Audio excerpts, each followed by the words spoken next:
Stop with the questions. Celebrate.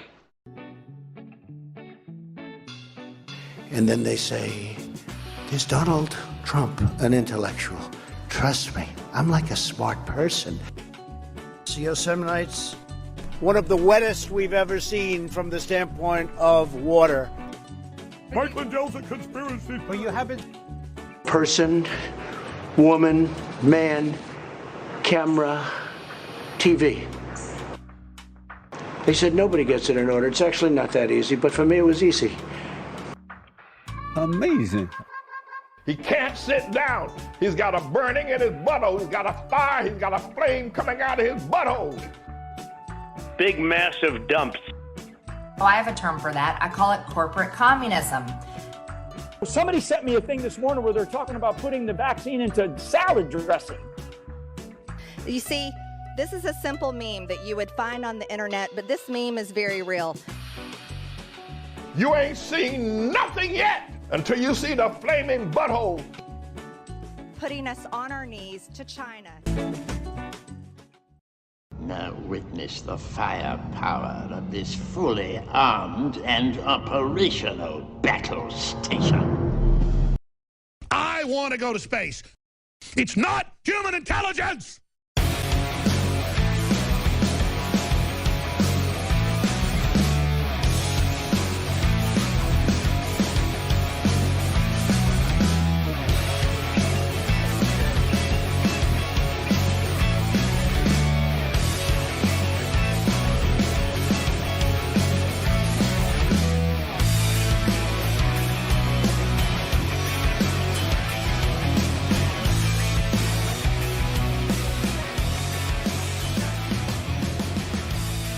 Around the nation,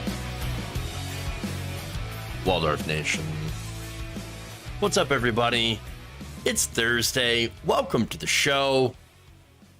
We're gonna have a fun one. So, all right. Look, it's Thursday. We got fun. We got interesting politics. We have policy. Ooh, oh wow. All right. So, on that. We have, the Mansion-Schumer bill. Big surprise. We're going to dive into that. I'm going to talk about what is in this, what we know so far in the Schumer-Manchin proposal, this so-called deal. Is it good? Is it bad? Is it corporate welfare? Of course, it's corporate welfare. But are there good things in it? Dive into it. We got Republicans, of course, blocking veterans' health care, as usual. We have Henry Cuellar trying to make the minimum wage go away. Alice Jones is going to re-victimize Sandy Hook families. And then, of course, a rare defense of Kamala Harris from me. Oh, my God. I'm gonna defend Kamala Harris? What? I know. Strange stuff, but these are strange days, everyone. Strange days indeed. All right. So now let's start out here with the details of the Manchin-Schumer agreement, which should be interesting. I know everybody's like, oh my God, you're defending Kamala Harris? I know, right? Yeah, trust me, there's a reason. There is a good reason. But we'll get to that at the end of the show. All right, when we get to that segment. For now, we may have a deal.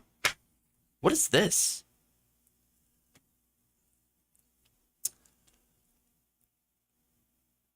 Shockingly, it appears that at this moment, there is a new spending deal between Joe Manchin and President Biden.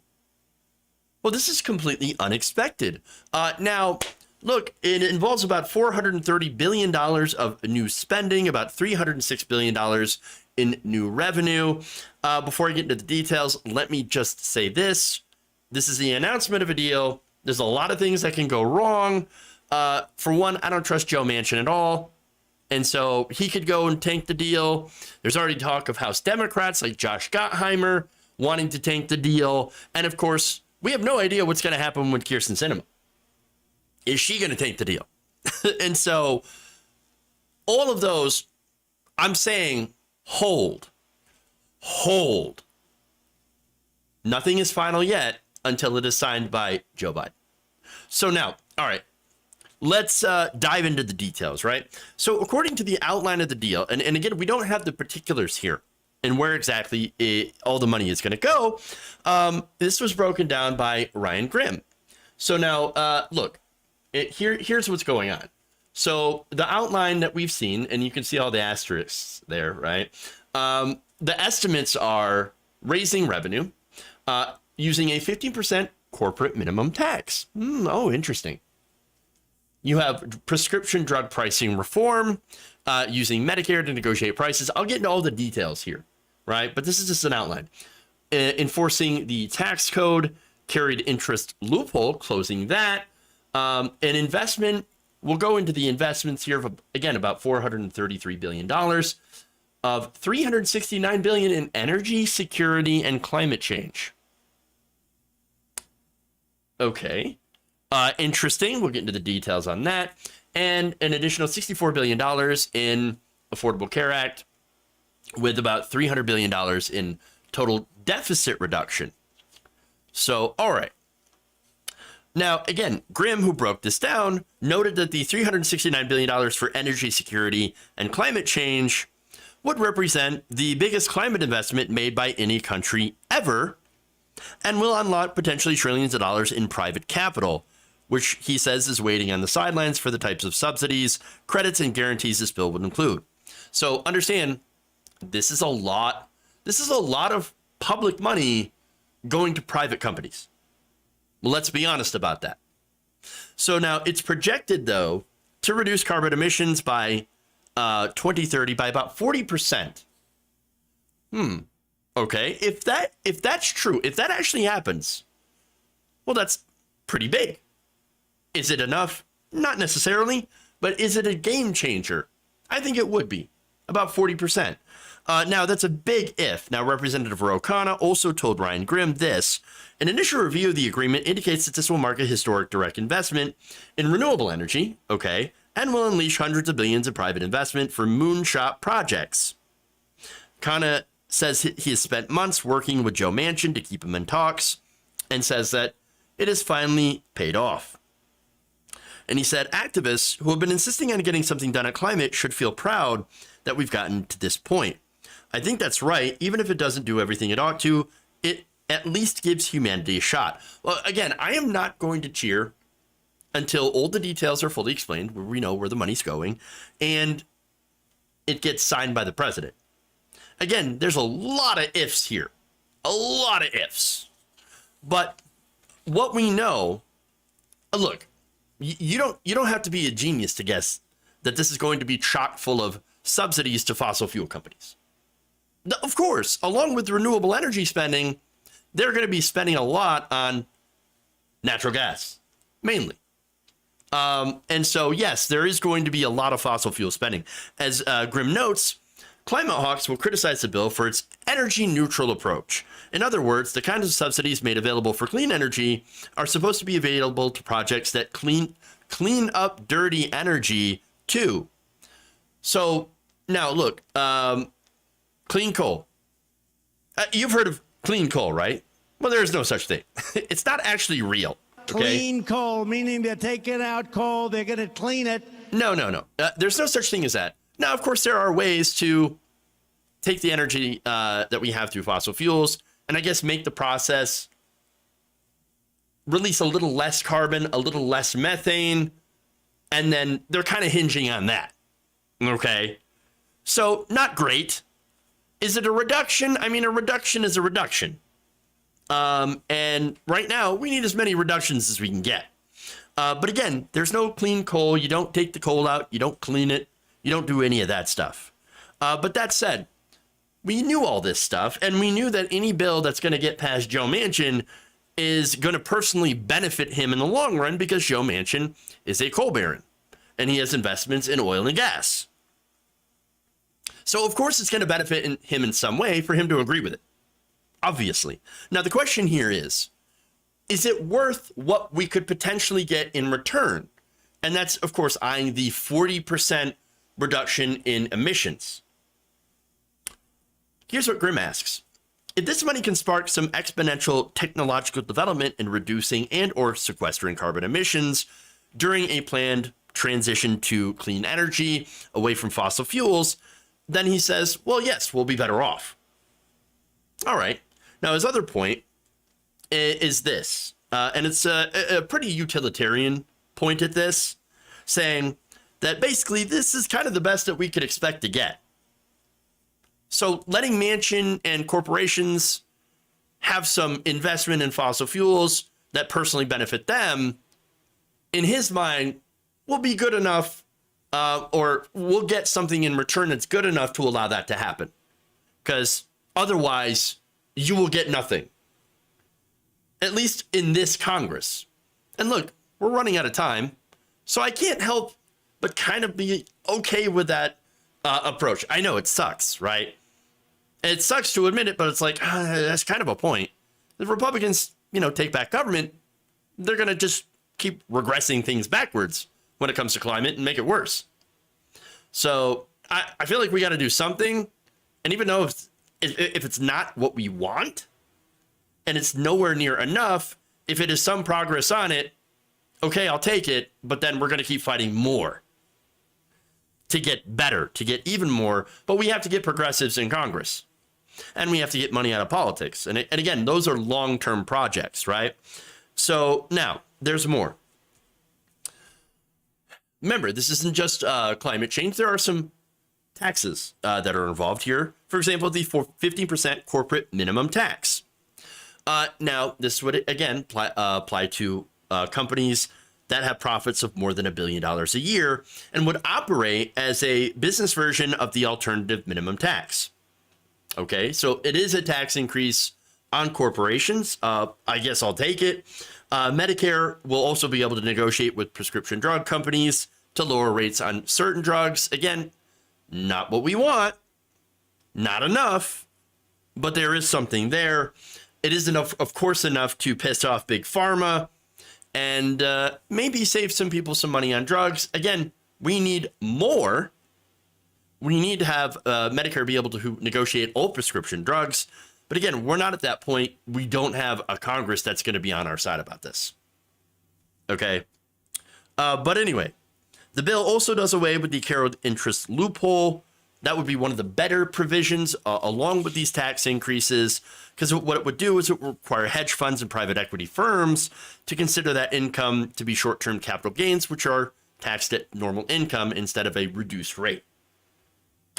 So now, as Grimm notes, though, and also as a lot of progressives are pointing out, that's probably the most likely to get stripped out by someone like Kyrsten Sinema. And so if that happens, if this happens, if the tax increases go and they just pass what is essentially going to be massive corporate welfare, well, that's a disaster. And so that's not going to be good at all. But expect something like that to happen. Again, the cynicism here I think is pretty real, and we should expect to get screwed somehow. Now, there's more. The expansion of the ACA subsidies. Again, that will help people. That will keep insurance premiums from spiking even more so than they normally do, because, again, the premiums for insurance continue to go up and up and up, even though we're dealing with inflation. We're dealing with all these other costs that have increased. But at least this will keep it from not increasing exponentially, which, again, is bad for Democrats when it comes to political stuff, when it comes to the midterms. So that's why this will probably stay in there, of course. Which, again, corporate handouts, right? Look, I think you all pretty much know that this is mainly a corporate pork bill. But then again, we live under corporate rule. Nothing is going to get by this Congress without being laden and stuffed with handouts. So understand that, okay? That said, if there is if they do keep some tax increases on the rich, and that's going to be for people making over $400,000 a year, and does invest in actual clean energy manufacturing and helps reduce emissions, then I guess it's basically a win. Again, a super mixed bag, not that big of a win, but it's still a win. It's certainly not anything that progressives like myself are hoping for. It's not what we want. And we certainly know that it's not going to be enough. But at the same time, what else can we expect at this point? We are basically, as progressives, we don't have a real seat at the table. And besides, I didn't even expect anything like this to get proposed at all. Certainly not a deal where it does contain some good things that are possible. That is, of course, if it does not get stripped out by the aforementioned group of corporate Democrats in the House, as well as people like Kirsten Sinema. So, big ifs. I would definitely keep your cynicism there. But maybe we can hope for a little bit of good.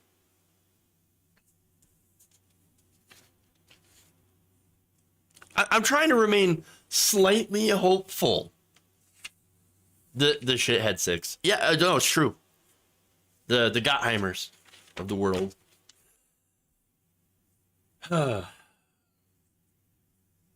Let's put solar panels on every home, business, and covered parking, rooftop, and for electric vehicles, making nearly everything we do solar powered while completely decentralize our power supply and empowering everyone as power generation owners. That'd be cool. The devil is in the details. True.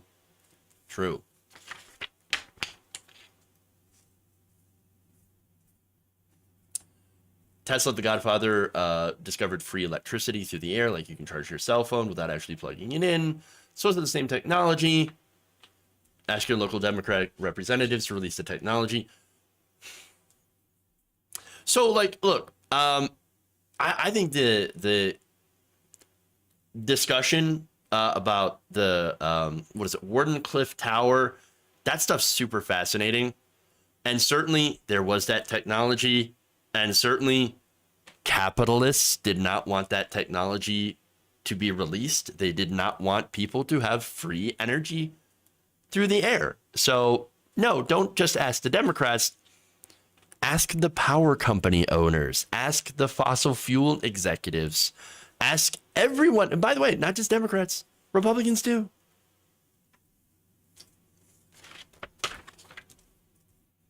Because they're all corrupt. And they all do not want free electricity in the air. So, there's that. Okay.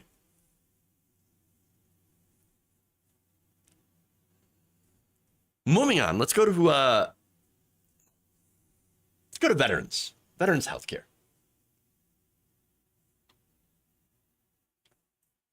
Edison electrocuted an elephant. Not only that, but also electrocuted cats and dogs. Edison was fucked up, dude.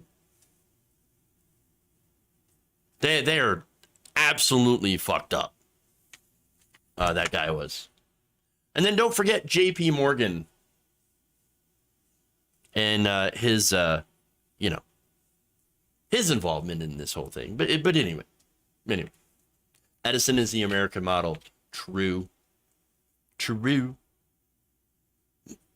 All right. Moving on.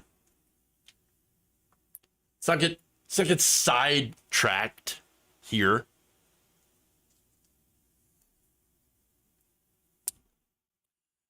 Senate Republicans have blocked a bill that would have expanded health care to veterans exposed to toxic chemicals. Now, the measure, called the Honoring Our Pact Act, would have made it easier for veterans to access military care related to Agent Orange at Vietnam and toxics from burn pits used to burn military waste in Iraq and Afghanistan. So now, back in 2008, reports started coming in of service members returning from war zones in Iraq and Afghanistan, although, of course, there had been reports earlier from earlier wars. Again, talking about exposure to Agent Orange here in Vietnam, that have had soldiers coming back with unusual illnesses. In the case of the burn pits, the respiratory illnesses and certain cancers. Now, since then, of course, you had numerous studies and reports that have suggested links between the poor air quality there and rare lung cancers found in increasing numbers among post 9/11 veterans. The Department of Defense has estimated that nearly 3.5 million troops from recent wars may have suffered enough exposure to the smoke from these burn pits to cause significant health problems. Now, what's interesting here is the Defense Department says they didn't keep clear records of what they burned in the waste pits. And so, look, I'm sure they burned in, I'm sure they breathed in some stuff that was not great. But, I mean, we don't know exactly what they burnt, what they breathed in, so we can't really say. Well, we can actually say there are commonly cited materials that were burned in the burn pits. Again, they burned just about everything.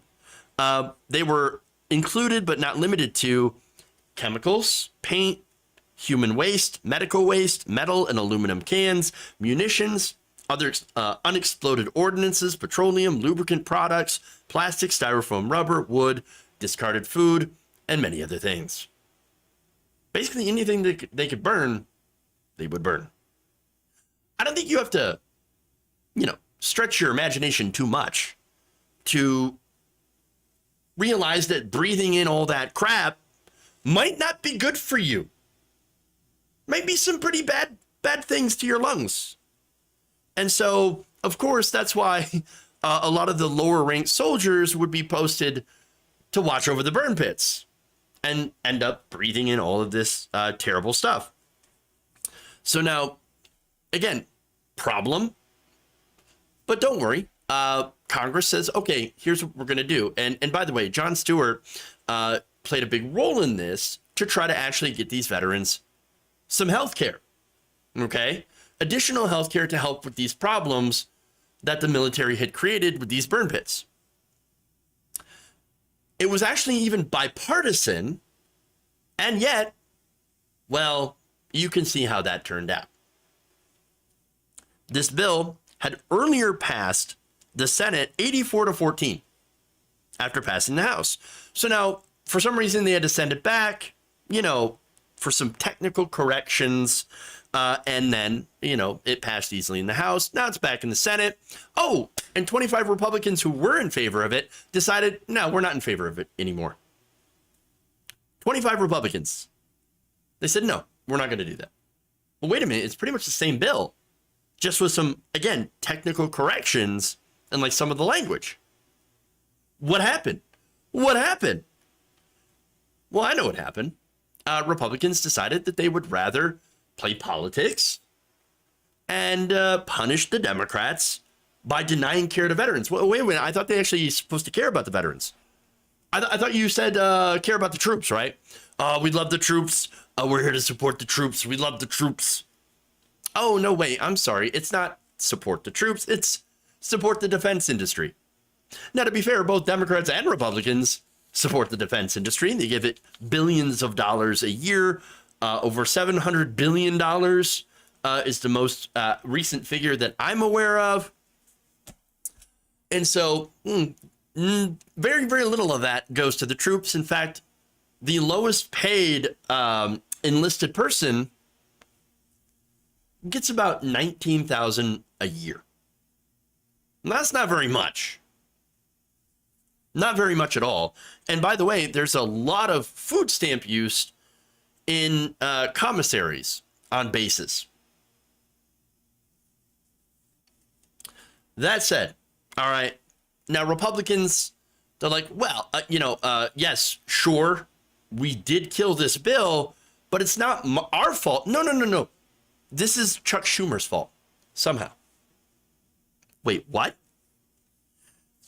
Now, he says that Schumer was blocking votes on amendments that the Republicans wanted to put in the bill. Now, wait a minute. Why would you need to put a bunch of unrelated amendments into this bill instead of actually pass this thing? Why not pass it? And if you really want those other things, you should bring those things up for a vote and not have to tack them on to, I guess this isn't really a must pass bill, even though it really should pass. No, they decided they were just going to tank the whole thing because they didn't get to add whatever nonsense that they wanted to add to it. I mean, again, ridiculous, right? But then also, that's probably another BS reason, but really, it's probably all political because Republicans had been recently blindsided by a deal to do some climate spending along with tax increases. In fact, they are fuming about this. Not good at all. They're very, very angry. And so, as The Guardian notes, Republicans blocked the veterans measure just after Schumer and Manchin had announced that said deal to invest in climate related, energy related policy spending, as well as, of course, some tax increases on the wealthy corporations. I ain't like that. They said the Schumer-Manchin announcement reportedly caught Republicans off guard after another big measure to support the U.S. semiconductor industry passed the chamber earlier in the day. Now, the semiconductor bill, by the way, the CHIPS Act, that was another gigantic giveaway that both corporate Democrats and Republicans wanted. Progressives criticized this as a blank check to companies that are already making billions of dollars in profit. So I don't think that has to do with that either. No, what this is just Republicans big mad that the Democrats actually tried to do something and decided to say, you know what we're going to do? Yeah, we're going to kill this veterans bill. What are you doing? What are you doing? Now, by the way, getting back to the CHIPS bill, for a quick second here. I say it's a blank check bill because it doesn't have any provisions to prevent corporations that are, again, already wealthy from doing gigantic stack buybacks and boosting executive pay. Again, a lot of these corporate welfare bills supported by Democrats and Republicans, they usually get passed through without a problem. But when it comes to helping regular people, when it comes to helping veterans, well, obviously it's not going to pass because Republicans. How dare Democrats actually do something to help, to help the veterans? How dare they? How dare they? Well, it shows that they don't care about veterans at all. Now, again, the right wing uses them as cannon fodder for their bullshit wars overseas for resources, and then fundraises off them. Doesn't really care about them at all.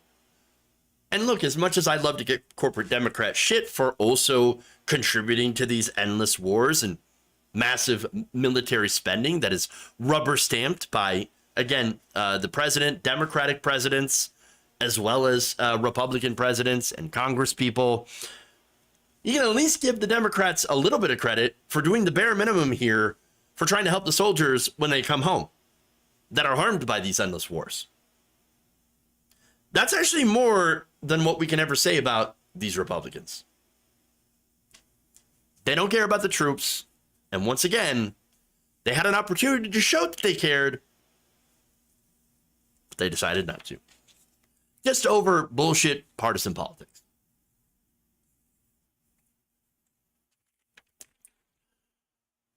All right.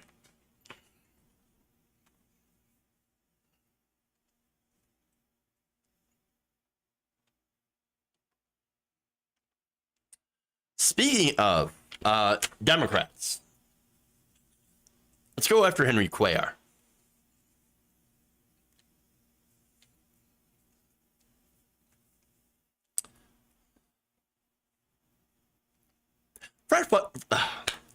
Fresh off his win in Texas, corporate Democrat Henry Cuellar is announcing a bill that would eliminate the minimum wage. Wait, what? Yeah. So now this is called the Worker Flexibility and Choice Act. So they're already using these very Orwellian names. Oh, yes, no, we're going to give you flexibility and choice, everybody. No, turns out this bill would amend the Fair Labor Standards Act of 1938 by establishing what is called worker flexibility agreements. So that's basically something that in order to get a job, your employer is going to force you to sign. And what it would do is it would make sure that certain workers would not be treated as employees for federal tax purposes and would not be subject to the minimum wage and overtime protections. The bill would also bar states from imposing their own regulations on the gig economy, which is mainly who this is going to affect, or at least who this is targeted at. But as you're going to see, it's also going to have wider impacts. Now, again, as I said, this will impact the labor force as a whole in the name of so-called flexibility. Now, flexibility for whom? Well, for companies to be flexible enough to lower your wages. They want your wages to be super flexible and make them bend down. Now, the bill was also co-sponsored by Republicans Elise Stefanik of New York and Michelle Steele. So you have a great company there. Also backed by the corporate lobbying group, the Coalition for Workforce Innovation, which is not at all in favor of innovation, but really finding innovative ways to screw people out of money, to screw workers out of their labor. Now, following the discovery of this bill, which was actually introduced on the 20th, but people just finally started paying attention to it. Labor activists and experts called it, quote unquote, unconscionable. According to Vina Dubal, professor at the University of California Hasties College of Law, this proposal would not only affect gig workers, but also carve workers out of minimum wage and overtime protections whenever an employer sets a work schedule using algorithms and incentives instead of providing secure hours.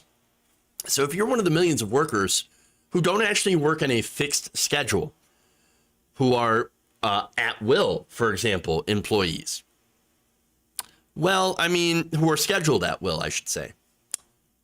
Well, very likely that they could get you to sign something, or at least new employees to sign something that allows them to be opted out of the minimum wage. Because they're actually not really employees. They're kind of, but they're flexible. They're being flexible. That's what it is. Flexible. Now, in other words, said former New York Times labor reporter Stephen Greenhouse, it seems to empower any employer, not just gig companies, very important, to tell any worker, if you want to work for me, you must agree we won't follow minimum wage or overtime rules. Understand that this is what they want. This is what the far right wants and what corporations want. They want it so that they don't have to pay you the minimum wage. They don't have to, pay you for overtime. Also, they can pocket that money. They are more, they're more profitable, these companies, than ever before at any time in history. And yet they still want to force your wages down further. It's disgusting. And again, these are the people that pay people like Charlie Kirk to come out and say things. You know what we want to do? We want to go and, have people volunteer 20 hours a week for 2 years. Free. Oh, just free labor. Don't worry, it'll be good for you. No, it'll be good for the company that's literally exploiting you for free labor. Of course they want free labor.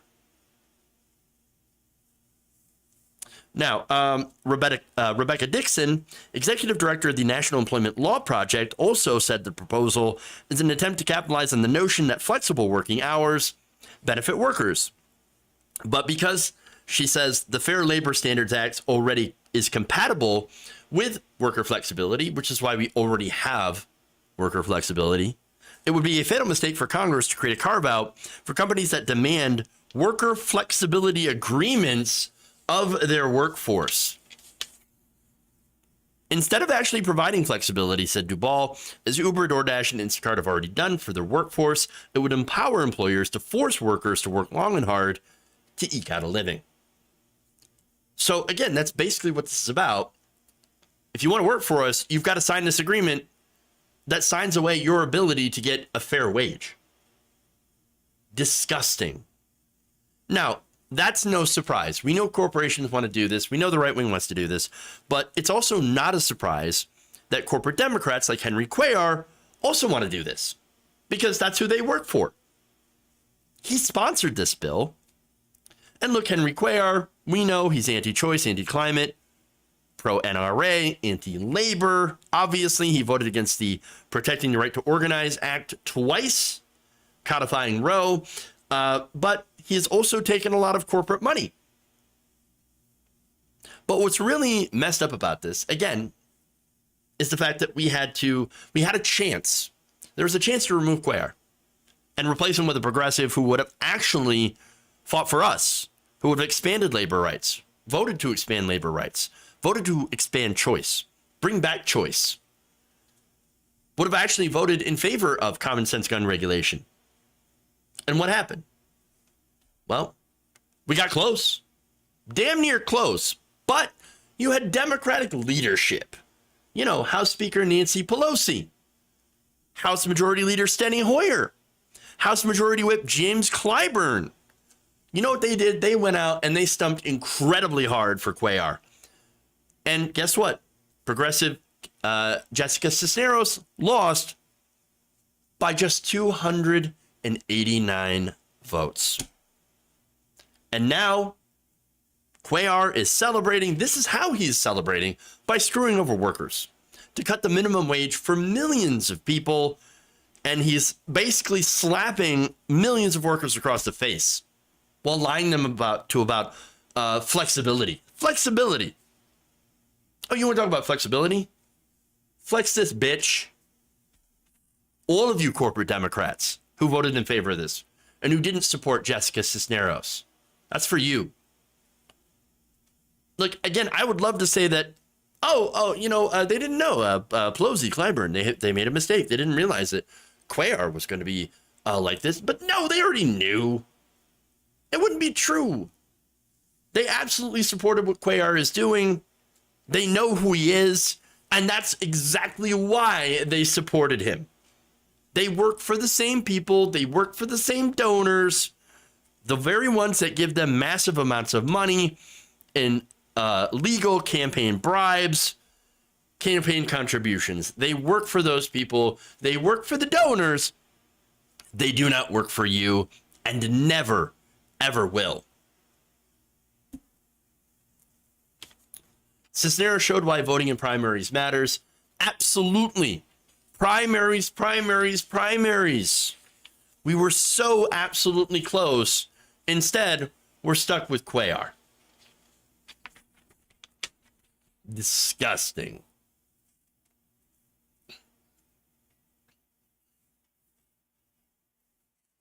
Cuellar works for Azerbaijan, apparently. Well, I mean, he was, raided by the FBI over these Azerbaijani oil interest ties. But, they didn't care about that. Democratic leadership said, no, he's a good corporate boy. We love Henry Cuellar. Even though progressive could have won in that area. It's not like, the progressive, would have been destroyed by the Republican candidate. No. That's not what would have happened.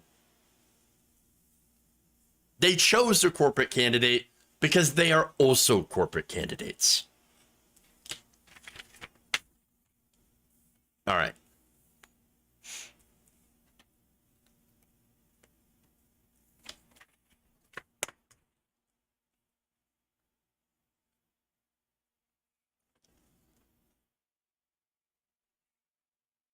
Moving on. Let's go to Alex Jones.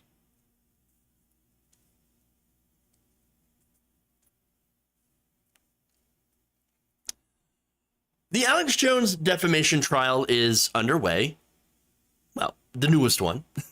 And already Jones and his producers are trying to re-victimize the families of the children who were gunned down. According to reports, a producer for InfoWars claimed to the Texas jury on Wednesday that the two grieving Sandy Hook parents that were launching this lawsuit were in fact not victimized by Alex Jones or his programs, but instead it is Jones that is the real victim. Oh, yes. Poor Alex Jones. Real victim. Big surprise, right? So now InfoWars producer Daria Karpova was responding to the plaintiff lawyer Mark Bankston, who was representing Neil Heslin and Scarlett Lewis, parents of Jesse Lewis, who was one of the 20 young children slain in the 2012 school massacre in Connecticut. She said, in response to Bankston asking Karpova this, quote, "Do you believe these two people are fake parents who inflicted emotional distress on America?" Now, look, the crux of the case against Alex Jones is that he, was saying that over and over and over, saying, yes, they are fake parents. The parents are fake. The kids are crisis actors. They didn't actually die. And it was all just a government way to come steal your guns. It's complete nonsense. It's nuttery. But Karpova then replied, "I don't believe that." Oh, interesting. "I believe that their grief is being used." Oh, really? By whom? Well, apparently, according to her, the lawyer. In fact, she says that the mother and father were being lied to by Mr. Bankston. Quote, "You're their enemy, not Jones, because you're lying to them. And you're using their grief to make bank." Ah, yes, of course. That must be it. You've cracked it. Yeah, yes. The attorney that is representing parents that have been demonstrably defamed. And again, this is not like this is the first trial that has shown defamation that has been ruled against Alex Jones, because you had a mountain of evidence, video evidence of Jones himself saying these things on camera to an audience, bringing on these, insane people who actually did harass the Sandy Hook families. But no, it's the lawyers. It's the lawyers. Those are the people who are lying. Alex Jones never lied. In fact, she added this: "I think that this reasonable jury here will see that the truth is on our side in this case." Wow. Again, there are hours and hours of videos of Jones calling the shooting a hoax, the parents, kids, and kids crisis actors, and saying, again, that the massacre was staged. Oh, he openly mocked these victims who had already lost their children, and then had to, in the case of, for example, in the Posner family, literally go into hiding. I mean, again, and the reason they had to go into hiding is because the fans wouldn't stop harassing them, calling them, emailing them, calling the police on them, filing fake police reports, trying to get them arrested, chasing after them. Lenny Posner, was forced to move about a dozen times. And of course, that didn't work. He had to continue moving. Lucy Richards, who was an avid InfoWars fan, had actually, found his address and had threatened him, sent him death threats, credible death threats. She was sentenced to prison for, I believe it was 5 months. And so, again, this guy's living in constant fear of being found out, thanks to Alex Jones. I mean, I couldn't imagine having to go through first losing a child, and then having to hide. This guy goes to like different PO boxes to get his mail every day, like 3 different PO boxes. It's horrifying. Horrifying. Now, as for Heslin Lewis, because Posner had already had a court rule in his favor that he had been defamed, Heslin and Lewis are both seeking $150 million in damages for Jones' lies. Now, that makes sense. Why? Because he made hundreds of millions of dollars off those very lies. He sells questionable, not even questionable pills, just straight up fake supplements that don't do anything, and prepper gear. Some of his biggest sales days actually came in the days where he had peddled the Sandy Hook lies. And now again, he's already been found liable for defamation by courts in Texas and Connecticut. And now this trial is basically determining how much Jones must pay Heslin and Lewis. Now, again, to some people, $150 million might sound like a lot. Again, Jones made $165 million off these lies. But you also have to realize how much these people went through.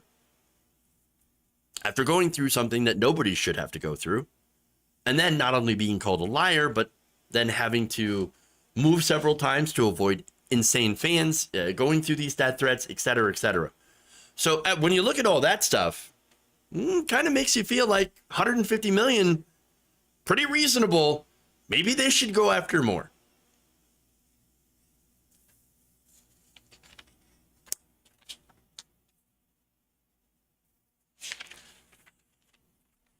All right. Alex is liable and also liable. Oh, I like it. I like that a lot. But you know what? Counterpoint. We're under attack. Okay. Also, it's the devil, okay? It is the devil. All right. One more story here. And we'll probably end up getting up a little early, or getting out a little early here for today. So prepare for that. But let's go to a weird defense of Kamala Harris. I know. Whoa. Whoa. All right. Recently, a video of Vice President Kamala Harris went viral because she decided to use pronouns. Oh no. Pronouns that made a lot of Republicans very, very salty. In fact, let's take a look at the offending video that got people's dander up. I am Kamala Harris. My pronouns are she and her. I am a woman sitting at the table wearing a blue suit. So now that happened at an event this week discussing the Supreme Court's ruling that overturned Roe. Also, it was also on the anniversary of the Americans with Disabilities Act. So now a lot of people went after her, including Representative Adam Kinzinger, who said this, quote, "If you ever wonder why the left still can't win elections despite the insanity of Trumpism, save stuff like this for reference later. You can get mad at me, but I'm not wrong." Not only can people get mad at you, Adam, but also you're wrong. Who exactly here is insane? What is insane here? Okay? She is talking to a roundtable of people who are sight impaired. So of course you're going to introduce yourself by explaining yourself. Again, some of these people either, have different ranges of impairment to their vision. And so, some might see a little bit, some might not be able to see at all.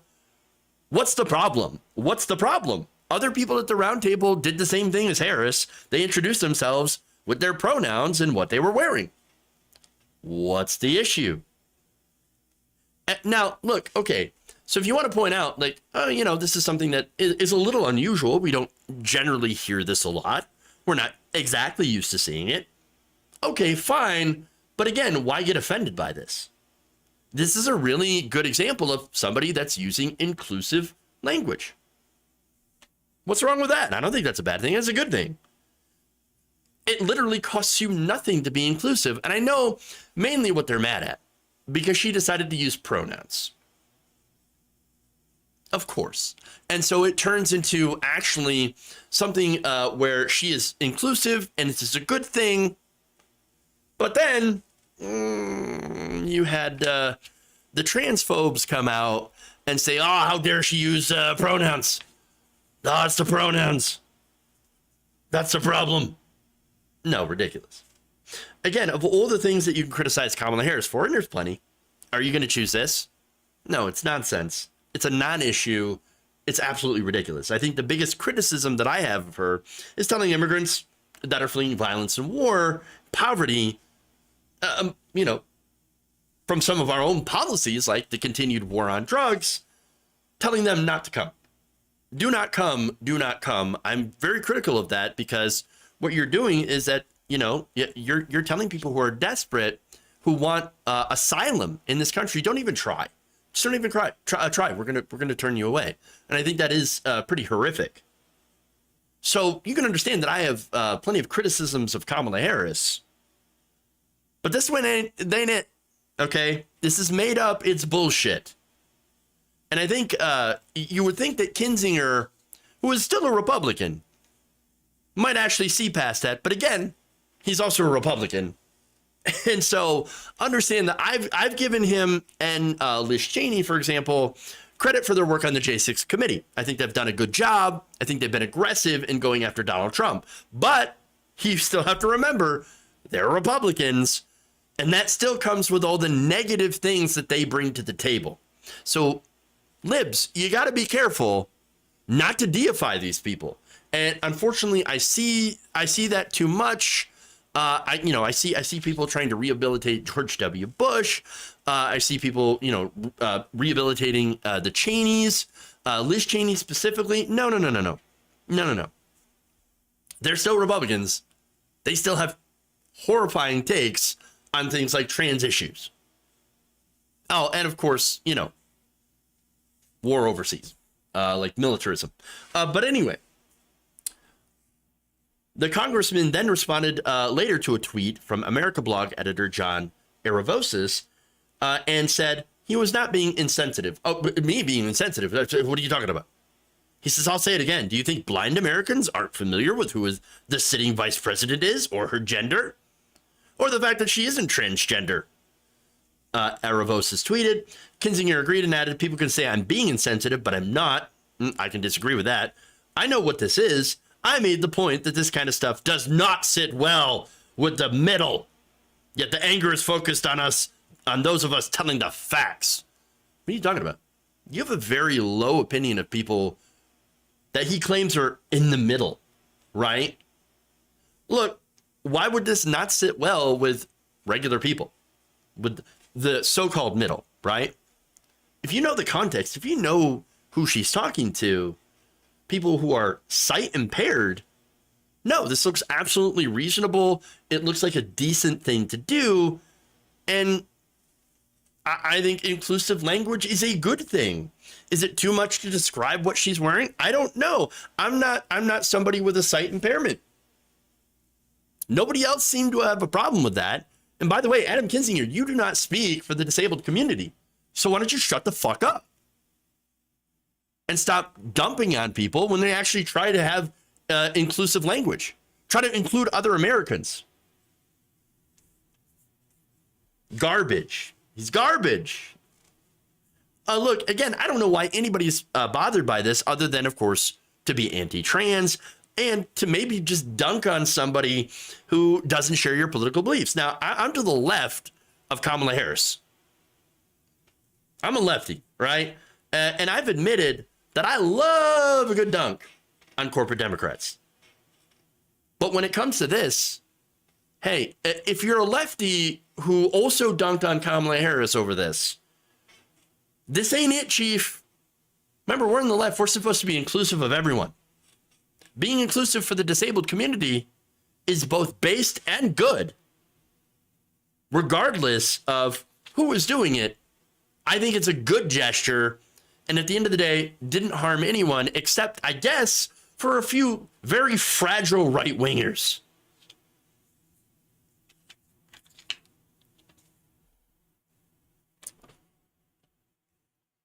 All right. It's crazy that we have to spend time on this. Isn't it, though? Isn't it? It really is. It's disastrous. Okay. Let's read some super chats. Yep, we have super chats, so let's do that. And by the way, can you just kind of give it to me here for being the most fair person on the show? I've given credit to people who I do not agree with in a lot of cases for actually doing things that are good. I will talk shit at Harris all day, but go after the stuff that she actually does: pronouns, skin color, clothes, etc. If just petty and dumb, it is just petty and dumb. If you can't respect the pronouns of others, then you've learned nothing in your upbringing and should be quiet. 100% D. Cashmere over on Twitch. It's ridiculous, just like the tan suit, says Hazel Flats. Agreed. 100%. I know I had to toot my own horn there, but you know, it is what it is. All right, so yeah, super chats. That's what I said I was doing. So let's pull those up. Nouns, pronouns, those are okay with me.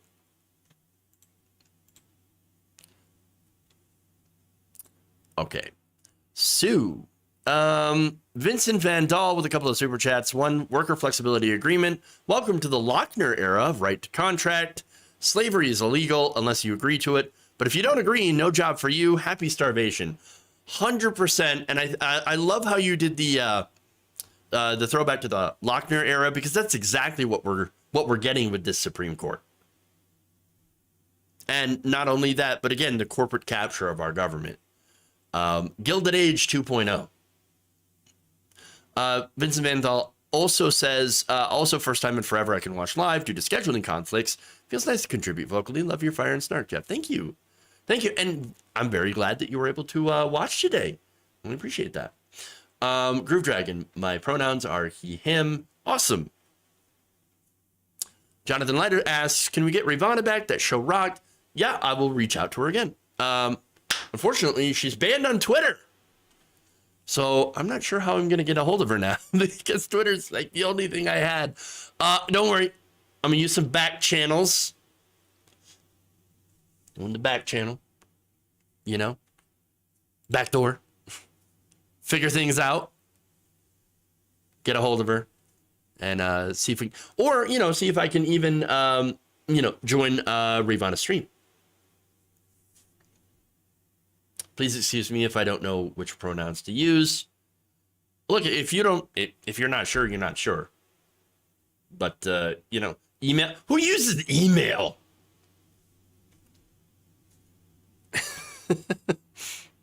Madi Darno says, Jeff in chat, F the fascist, we will win. She is banned again. Yep. She got mass reported by, ironically, K-Hive. Weird timing. So they, them. Okay. Yeah. If you're not sure, they, them. It only takes a few seconds to learn pronouns. Yeah. I mean, if you're not sure what pronouns to use for yourself because you're not sure of your identity, well, that's different. But you're right. They, them would probably work until then. So there you go. All right. Why don't we do a raid here? Let's raid into, speaking of Ravana, let's do a TYT raid into reactions. And as far as everyone who was watching on the different platforms, thank you for joining me today. Really appreciate it. Like and share the stream if you haven't already. Of course, always check out the videos as well that we post in the different platforms. Lots and lots of platforms. So we got tons of those. And so we got platforms on top of platforms. No, seriously. Twitch, YouTube, Facebook. I'm doing a little TikTok. Trying to do the TikTok. It's a little hard because there's a lot of work to do. But all of that, check us out. Everybody, thank you so much. Love you all. And remember, change begins with you. Good night, nation. See you all later. Have a great night.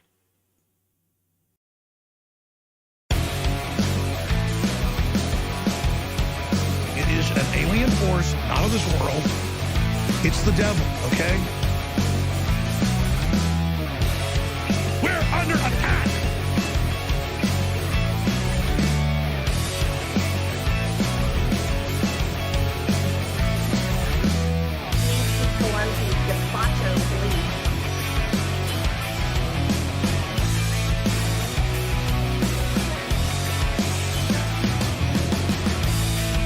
hammer.